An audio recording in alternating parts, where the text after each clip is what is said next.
very innovative as a player. He was pretty much the first one who did that kind of a thing, I believe. But you need to be the one putting the pressure. You know, you build that fight and you want to end the game. Right. Your spiders are almost magic immune. You have this barrier of magic shield, and then it's much easier for you to go for the high ground push. I'm not sure that's the build here. Like, you want to be able to scale. You still don't have like a BKB. You don't have a single damage item. No diffusal blade. No orchid on the Broodmother. Yeah, so used to seeing that diffusal orchid kind of build from these broods, but Xnova Dead again, nothing to say as he continues to move around the map without a death, 3-0-6. But inside the Roche pit, Ame just trying to get himself maybe an Aegis, and they know about it. The Spiderling spotted him. I'm not sure they're going to be able to go in, and it doesn't look like they're making a way over there either. It's not the fastest Roche. Like, tag team is going to help out, but EHome just doesn't want to fight. And now you're going to have to deal, like, you definitely give Aegis. I mean, Amish is going to pick it up. So, how do you get through Raid King 3 times? Yeah. That is not the easiest thing to do, especially with a brood that, you know, doesn't have that diffusal, doesn't have a way to stop that reincarnation from going off. Like, this is going to be a tough fight if LGD do in fact choose to fight. So pipe down on the Broodmother. Let's see if they decide to take a fight. They also have this timing. Night Stalker will have his BKB in the next minute. Ursa still needs a recipe. Nice. About we're gonna see the same away. thing again, like XM and Fade trying to make the move on the bottom lane. Same scenario. It's just that Puck is not there, but could possibly TP. TP is ready. Could just move over, get a couple of kills again, and it feels really bad for the Ursa, who's desperately trying to get into the BKB. Would love to pick up that Blink Dagger as well, close the gap, have that magic immunity, and I'm wondering what Ajay wants to go for now that he's got maybe a kill, because he's 0-0 and 0. Yeah, 253 last hits, 0-0-0, very active. In terms of CSing, killing the neutrals. Hand of Midas available. Massive Titus. There it is. Bottom lane, though, they're going to go and try and make a move on XM once again. They've got that Viper Strike. He's slowed down, and it doesn't look like he's getting away with the Fortune's End, rooting him up. Purifying Flames coming in from Innocence is the finishing blow onto XM. He just cannot have enough space as LGD continue to hunt him down. They've also got the Dream Coil onto Fade, who will shackle this puck. Serpent Lord's committed. Here comes Child's hookshot in. They'll look to finish off Innocence. They at least get the Oracle. They've got the silence out of the Viper with Broodmother finally making the way over. And Faith Beyond, he's getting low, but there's the Snowball trying to save him as long as possible. It looks as though the rest of LGD might back away as well. But Ame, he's in here, nothing to say. They re-engage, so Faith Beyond ends up dead. They've got the silence as well as the Walrus Punch onto the Broodmother. Ajit dies as LGD take their chances and are successful in killing off the Brood. Now, once Ame joins the fight is just completely over. They know they can't kill Raid King, and he deals so much overtime damage. It was a funny-looking green ball of spiders going around with the pipe effect on. Doesn't, you know, it looks scary, but it's not as strong as it looks. Yeah, and it ends up kind of falling flat. They got Faith Beyond. That's, you know, and that and the kill onto the Oracle, which is fine, but it felt like at this point, with how much farming you're doing on the Broodmother, that you needed a much bigger victory than that. Now they have 2 Force Staffs, 1 on Oracle. Also, Viper decided to get 1. So this is how you deal with, like, kiting against Ursa. They focus someone down. They also have 2 saving abilities. They need to be able to survive, like, through initial engagement from the EHome during the, like, silence from the Night Stalker hook shot. So, like, these 2 Force Staffs are gonna help quite a lot. I like that item build on both of these. Yeah, the Blink not exactly something that's going to be reliable for the Oracle as much as the Force Staff here. Meanwhile, Jin-Q, he's going for the Blink Dagger. He's got that Falcon Blade with the Orb of Corrosion. So he's looking to get in there, maybe blink, Walrus Punch, Snowball Shards, get that combo off, make sure that they can control these heroes continuously.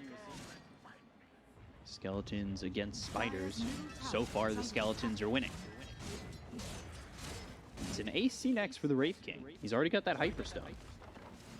Just a casual Sanj, something that we see often to have some status resist, the extra self HP regen and lifesteal, also a bit of HP on top of that. Like EHome, they're not making any aggressive moves. They try to make one on the bottom, it backfired, they just smoke. So let's see what they want to do. Aegis timer will be gone in 30 seconds. So they still don't want to focus Ame. Brood kind of showing and making the presence felt. But there go the Spiderlings and a lot of gold going to nothing to say. They're going to use that Dark Ascension, maybe come around the back. They've got themselves the Hex onto the Oracle as well as the Silence. They'll get the Cone of Innocence, and now they look over Faith Beyond, but the Dream Coil is going to be placed onto two of these heroes. It's with the Axe that was picked up recently by Nothing to Say. They've got themselves the Shackle. They get the Cone of Faith Beyond. They end up losing Fate, so Jinkyu able to back away from this. But Ame loses that first life. So now, Aegis is gone in 2 about seconds. to expire. The hookshot comes in on the both the puck as well as the Wraith King. The Wraith King tries to turn this onto XM. They've got the Walrus Punch hitting onto the Broodmother, and now XM, can he survive? He's getting low and starting to back away from this fight. They got the kill on Ame for the second time. They have the Snowball as well as the Shards, but it's not enough to get the kill on XM, and 4 heroes are gone here on LGD, and all they lose is the Shadow Shaman. That goes really well for EHome. EHome did a very good job just understanding who they need to kill out. First, this is why like Night Stalker loves to play into Oracle. They jump him, kill him instantly, then they deal with the Tusk and Viper, leave Puck and Wraith King for the last. Like Puck and Wraith King, they need to be in first. Like they need to be the one initiating, because if they're not, then like your 2 supports are just gonna feel very dead. Yeah. And this is, oh god, that hook shot from X-Nova. Oh, feels like beautiful. Feels like the first opportunity he's had to be aggressive. And he makes it work real well.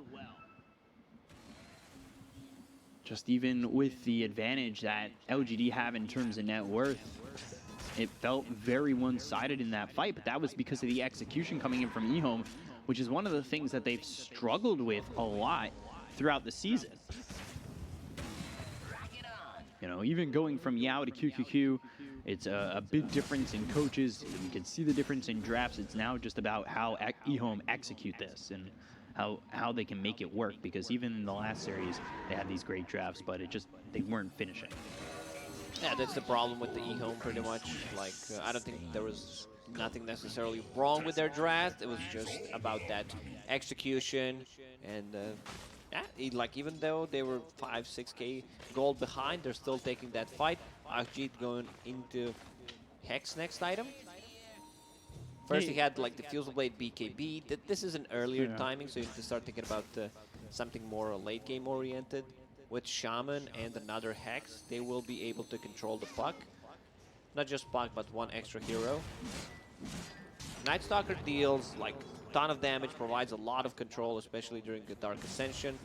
Like you get the bonus 100 damage. Night Stalker getting caught. Chalice, they had the Rod of Atos, they have the break and the Viper Strike thrown onto Chalice, trying to chase him with the Waning Rift, and now the damage in with the rest of LGD here. An easy kill on the Chalice, who is trying to build into that Nullifier. He's a long ways away from it.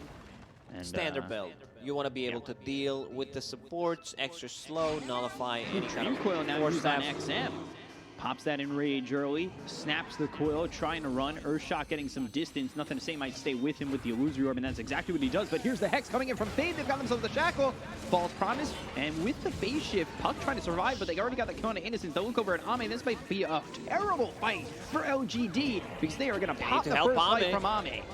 They do not have Dream Coil to work with. They'll bring in some reinforcements and try to make this work with the break coming out on XM. XM doesn't have that in rage for a second, and he will end up dead. So LGD, they get the kill onto the Earth, so they'll take out Clockwork. They had finished off Fade prior, and this is a good fight for LGD.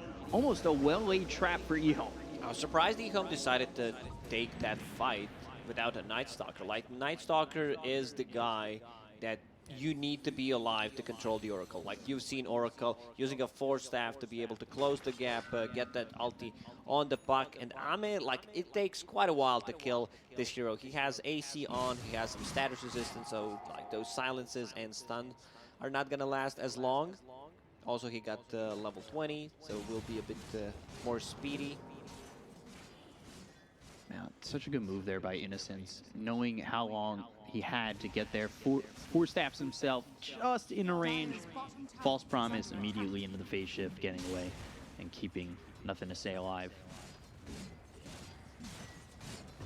It's a very close skirmish there that could have put EHome probably about even in this game. So LGD, they need to be able to take care of each other, save the supports. One of the reasons why Tusk is going BKB as his third item, if we count in a Falcon Blade as one item. Not sure if we do. Like it's like half, 3/4 of an item. Not like a real item. But yeah, once he gets that BKB, we'll be able to just blink in and snowball people. Like something he struggles with is AoE silence coming up from the Night Stalker. Right. Usually like any root mechanics, so he can't just like a bit of malice is one of his worst enemies because you want to be able to like blink in and snowball, but with the root mechanics, you cannot use the snowball. Kind of hard one for Tusk. So BKB, natural choice. remembering the days of Tusk being able to snowball anytime, save anybody. X-Nova breaking the smoke. Radomitos comes in, but they've got the Walrus Punch as well as the Snowball coming through on Aja. He's been caught by himself. Fate comes in with the Serpent Ward, trying to keep this Broodmother alive, who stays alive for just a moment. They will try to turn this one around with the hookshot. They get the Cone of Innocence. The Dream Coat's been placed on both XM as well as Chalice. They continue to turn. They've got the buyback coming up from the Oracle, but they end up losing XM. And now Ame trying to survive. Snowballs there. That'll bring it over to X-Nova, surviving the onslaught from Chalice. And Ame, he's got a double kill. They also take out Fade, and nothing to say is Wicked sick as he is 7-0-12. Jinkyu still chasing, has that punch ready, gets hexed. Faith Beyond, he's also here. Ooh, 4-step. Oh, what a move. Coming in from Faith Beyond to stop that TP. Now Ajit has to get out of dodge, but it's not as easy anymore. And it doesn't look like he's getting out anywhere. As Faith Beyond will get the kill, and rightfully so, because he's the one who made it happen. EHome needs to go in and kill that Oracle instantly, probably with like a hook shot, not allow him to use any 4-staff Ghost Scepter. He didn't get any spells off in a fight, because once again, it's very hard to play into Night Stalker. That silence feels like lasts forever. But they got the 4 staffs, they got the Ghost Scepter, so a lot of time wasted. Ursa, BKBs, uses the Enrage. They couldn't even get through one life of Ame. Now, with the Basher online, has another way of lockdown to deal with the BKBs. They're just going to lose a set of racks. All of a sudden, it goes from 5 to 8 to 13K ahead. And this is just a massive lead here for LGD. It was feeling close before, but that last exchange, even with a lot of things going right for EHome, didn't feel close. Yeah, that one fight looked really good when they jumped them. They killed the Oracle, they killed Tusk first, looked good. This is exactly what they need to do, but it's getting harder and harder. Second Roche, once again, belongs to PSG LGD. Rocket will scout things out. Let's see if Clockwork wants to go in. Hook shot Goes all the way through the Aegis, is still picked up by Ame. Had to go for it. And oh, for sure. Like if you steal Cheese or Aegis, it's still worth it. Yeah. And he's only dead for 45 seconds. So, giving up your life, maybe you could be a difference maker in taking the Aegis Cheese away. Maybe if he was a split second earlier, has the opportunity. Yeah, you would definitely gotten that one. It was close. Last hit, Cheese, Aegis, and possibly a kill on one of those 4 heroes inside a bit. Clockwork to save the day. That's the dream scenario right there, if you're ever playing Clockwork. You need to wake up, because it is the dream scenario for a reason to wake up. I've seen it happen. Yeah, no, it happens. Thievery. Yeah. It does. Swipe it all up. Go down towards bottom and try to take the tier 3. They were able to take the mid tier 3 and set a racks very easily. So EHome will try to defend this. They've used a smoke. Smoke on a 3 heroes, going for the long wrap around, but nothing to say. He breaks it, and Well, now, LGD, they've got the information that they need. Ame immediately going into an XM. They get the kill into the Ursa. He's going to buy back immediately with the Viper Strike coming through on a Chalice. They're chasing Fade as well as Chalice, who pops the BKB, but they get the kill on a Fade, taking out 2. He does not have buyback. Dream Coil used on XM, who just bought back. Right clicks coming in. There are the bashes. X-Nova trying to save his bear, and will do so. He just gets up to the high ground. However, doesn't mean this engagement is over. LGD, they're still pressuring the bottom lane. They try to make a move on a Puck who has a Lincoln Sphere. Brood uses Hex instead of a nuke to remove the Lincoln Sphere. Just a bad move overall. Now you lost the second set of barracks. They're just going to go in and probably end the game, because I feel like EHome does not have the tools nor the damage at this point to deal with the PSG LGD. And down 22,000, this is a rough one. They're going to glyph. They're going to try and hold on as best they can. They've got everybody up for one last fight.